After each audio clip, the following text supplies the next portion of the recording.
Do you think finding the real Jesus is easy? If so, take a drive down just about any street in America and count the number of churches. This is a screenshot of an online map of a small town in Tennessee showing just a few of its churches. How can one town have so many churches? How can America have so many? One estimate puts it around 400,000, with many of them teaching different doctrines about how to serve Jesus. Well, those are big questions with a whole bunch of different answers that will take time to unfold. And, well, it's just not the purpose of today's Morning Minutes in the Bible, and so we're not going to tackle that right now. Instead, think about how confusing it can be to first-time seekers, those who are tired of wandering around in the dark fog and are looking for the light of the world, as Jesus called himself in John 8:4. Where do they look? Who can be trusted? Which church has the best answers? Well, those are big questions as well, and we don't have time to tackle them today either. For now, let's understand that the confusion is not new.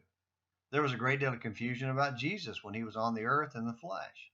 So much so that when Jesus asked his apostles who men thought he was, they said some thought he was John the Baptist, others thought he was Elijah, others Jeremiah or one of the prophets. That's from Matthew chapter 16, verses 13 and 14.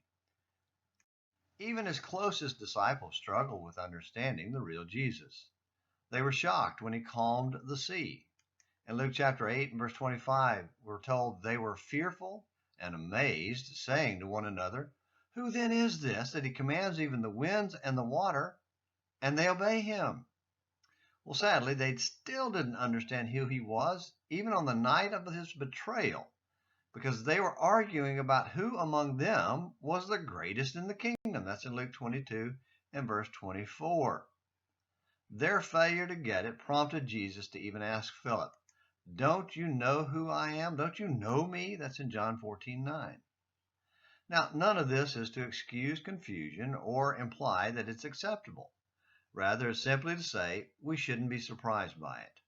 And more importantly, to encourage you. Don't give in to despair. You can come to know the real Jesus despite all the confusion and religious fog blanketing America.